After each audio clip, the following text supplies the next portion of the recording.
Hey, my Legion, how y'all doing today? I'm going to go back in time and do some shot on video horror films made back in '87 and '88. And some of these were hard to find. Some of these I found them on YouTube, but I have stories behind some. And this was back in the day of camp home video. And I found about camp a little bit. I mean, they usually released direct to video. Well, they're all direct to video, but I mean, shot on video movies. Now there was a couple that were like more professionally made, like Hollywood Chainsaw Hookers. That was probably their most successful title, Fredo and Ray movie. And I remember seeing that, really liking that. I remember seeing Ghoul School. I think before I went to when I got home from Germany, I can't remember if it was in when I was in Fort Detrick, Maryland. By the little break I had, I saw Cannibal Camp out. Or that was after I left from Germany. Before going to Fort Bragg. Either one. I can't remember about that one. And the first movie is Death Row Diner that I'm going to review. Now, I mentioned Hollywood Chainsaw Hookers. Now, I remember renting this in Fort Bragg. And also Slime City. That was from Camp Video too. I actually met the director from him at the Horror Fest. He directed Killer Rack. And in this one, I remember, in Death Row Diner, they mentioned Hollywood Chainsaw Hooking about 4 or 5 times. And they had two of the actors, Michelle Bauer, who's beautiful, and the one detective guy who starred in the movie. They were both in this film. And I remember when I rented Hollywood Chainsaw Hookers, right at the very beginning, it had the comedy tracks for Death Row Diner. But the way they did, they made it look like it was really creepy. It was shot on video, though. And I think it was just because the music was creepy. And you see, like, this chair that had all this smoke on it. You see, like, a pair of boots that were smoking. And that's all you saw in that. And it brought me back to a very strange subgenre of horror films, the prison horror film that started with Rennie Harlan did the movie Prison for Empire, and I think got picked up by New World Pictures.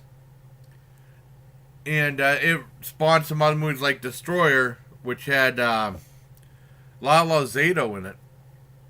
And movies like Slaughterhouse Rock, which I didn't see till I got out of the Army back in the early 90s. And then The Chair was James Coco, which was awful. The Chair, I hated The Chair. So I saw Death Row Diner. I said I'd like to see it, and it took me forever. I remember I saw a trailer for this back in 1991 when I was in Fort Detrick, Maryland. I didn't see it till last night, which is November 17th, 2017, which I'm probably posting this on a Sunday. And basically, it starts out, I didn't know, it made it look like it was a serious film. It ends up being like a horror comedy. And shot on video, like I said, they had this guy talking like this, doing like the narration and stuff. And it starts back in like, I think it was 47 or 37. They had like this head of this movie studio.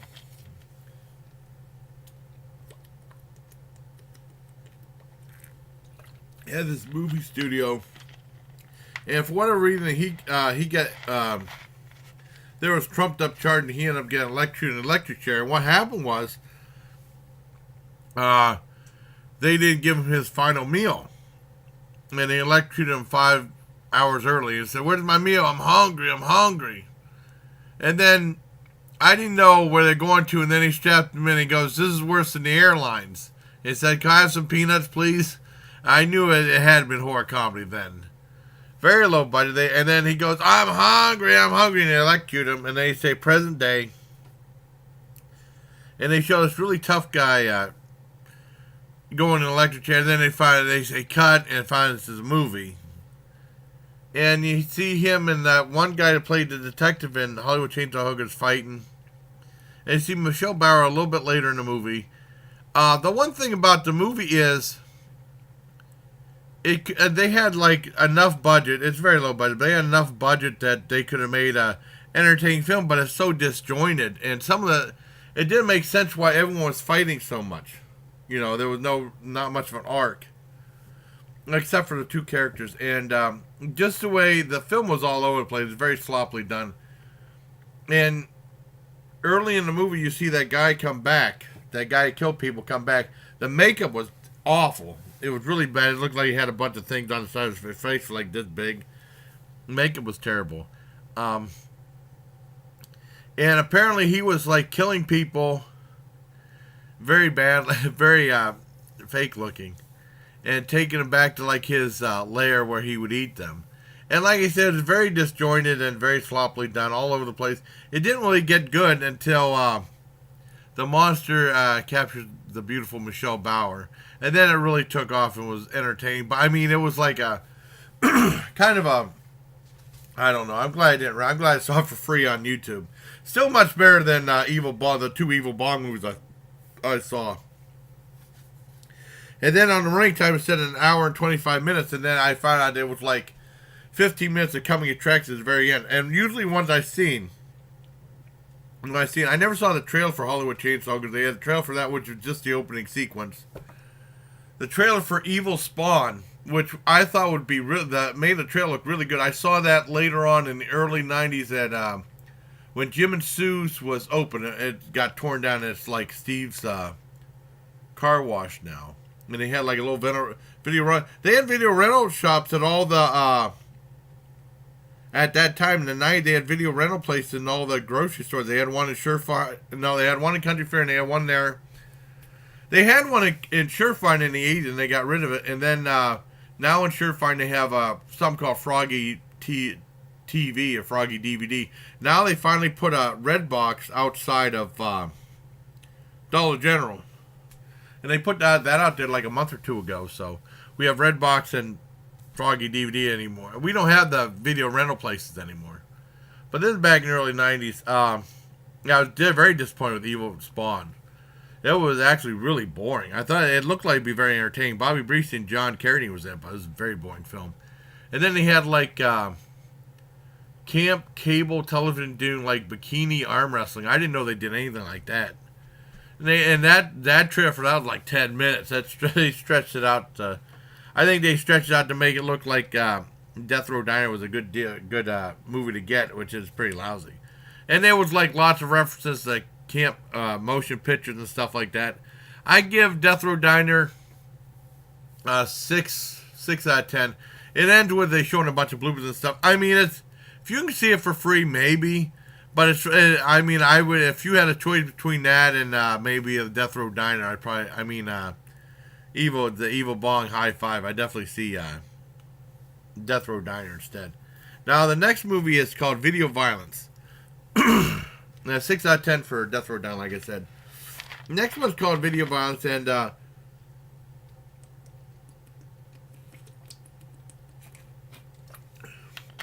like I said, this was during like the video boom when they were still doing shot on video movies. And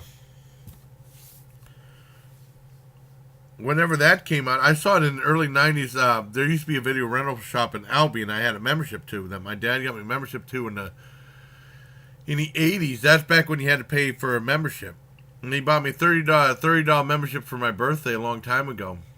And I remember renting it there.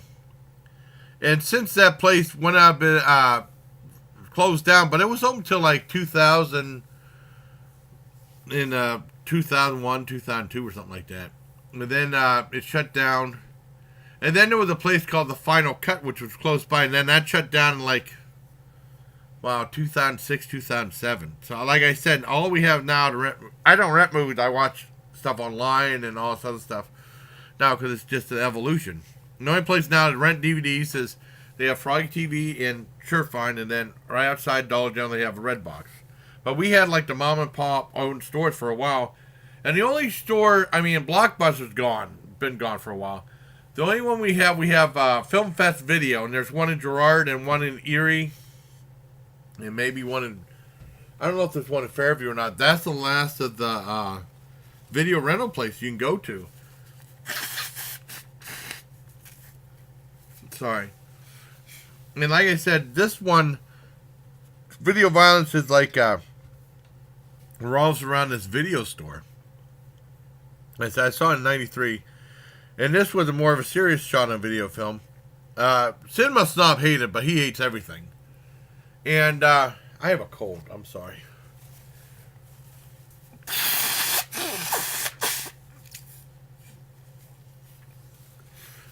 Excuse me. And video violence revolves around this video store where there's this guy that rents movies, and him and his wife just came back from New York, and they opened up this place. And these guys started leaving these, and he finds this blank tape that someone left by accident. He said, but it's probably some basketball game someone played. And he said, you want to go see it? And I said, okay. And it ends up being like, there's two guys, Eli and, was it Eli and Tom, or, I can't remember. They end up, killing this one guy, and it was real like a snuff film. He called it Basement Films. And he said, we got to tell the police about this. And he goes and goes to the one owner, locks up the store and tells the guys, stay out of sight, right? And he's going to run to the police chief. And he tells the police chief, and he doesn't believe him. He's like very obstinate. And then he finally comes down, and then he sees like the guy flew the coop. This one kid that was in his place, and then the tape was gone. Later on, and the cop says, "Well, I'm gonna let you go this time." And when he talks like real. He's an idiot. It's really entertaining. And then, so that's what happened. So I wonder what this kid went to. And then you see, running videos in this, one lady leaves this tape behind, and it's like shows them. Eli, Tom and Eli, or whatever the name is. Let me look up to make sure. I know one's Eli.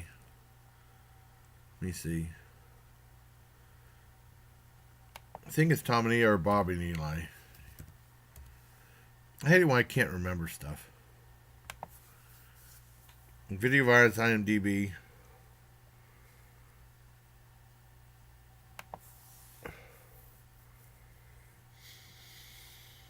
Let's see. Then, of course, it takes forever to get to it. Howard and Eli. That's my mistake. Howard and Eli.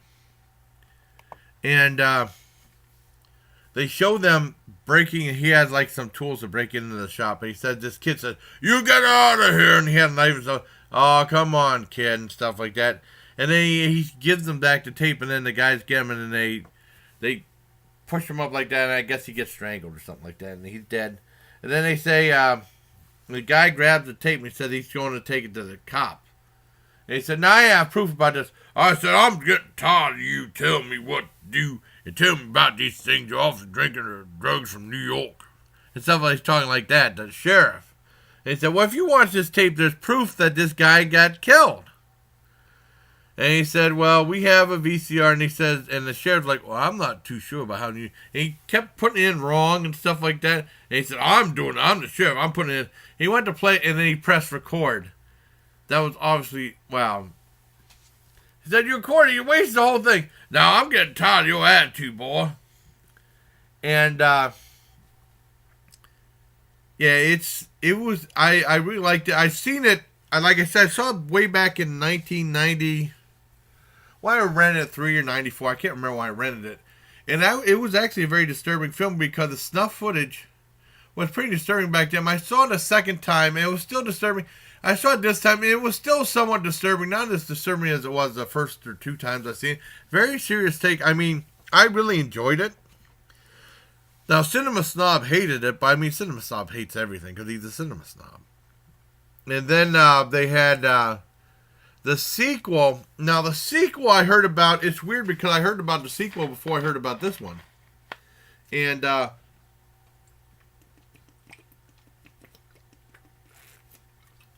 by the way, I'm getting ahead of myself. I don't want to give any more about video violence away. I mean, it's, I don't like spoilers and stuff like that, but I give video violence a 10 out of 10. I think it's a very effective film. Like I said, I had parts that were disturbing. It was shot on video, though, but I think they had a great soundtrack and everything like that. It's very entertaining.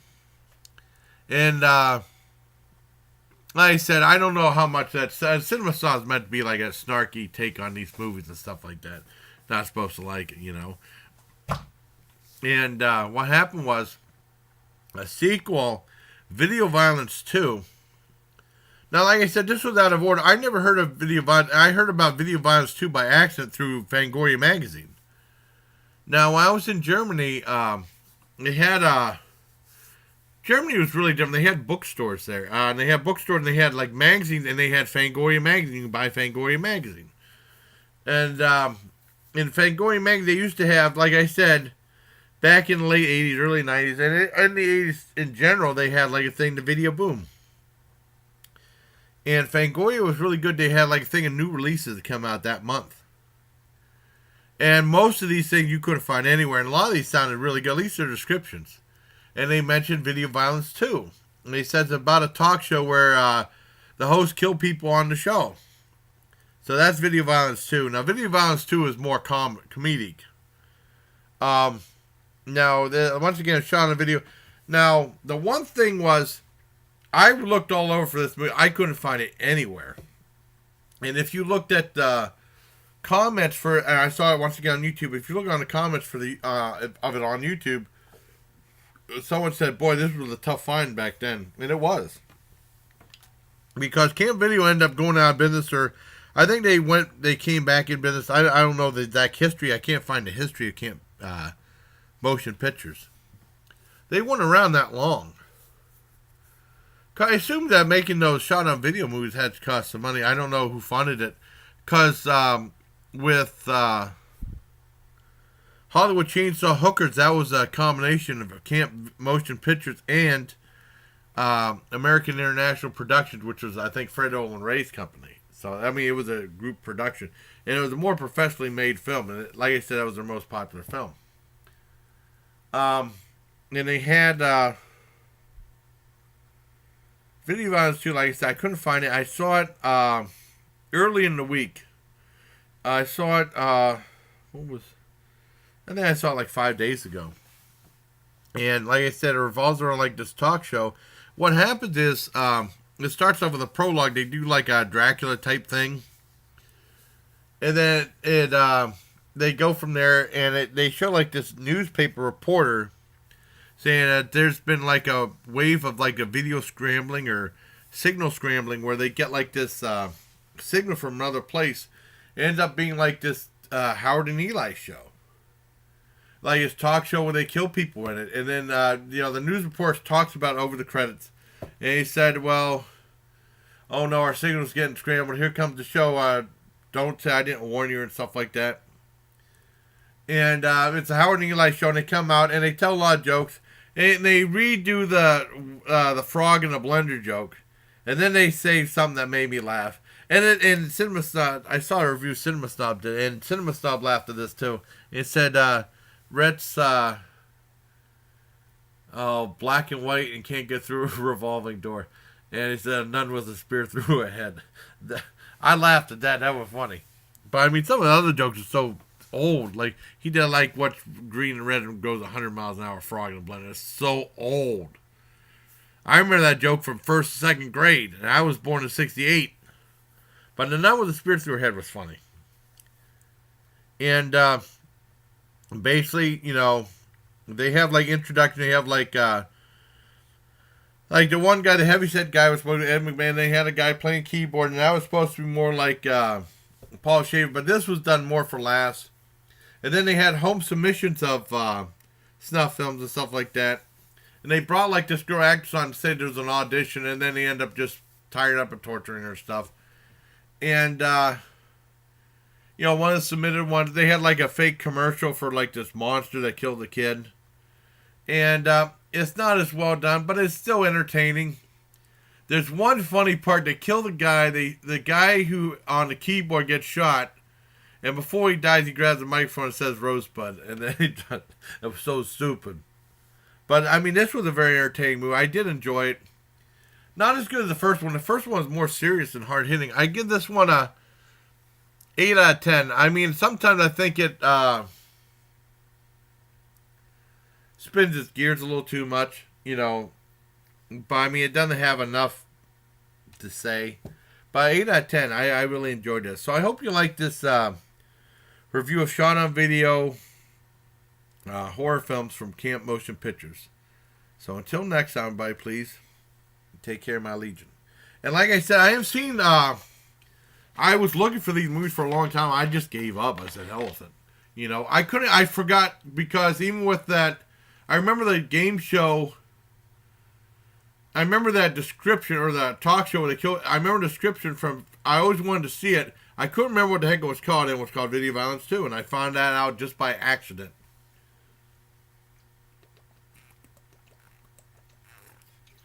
So once again, hope you like this video, and take care, everyone.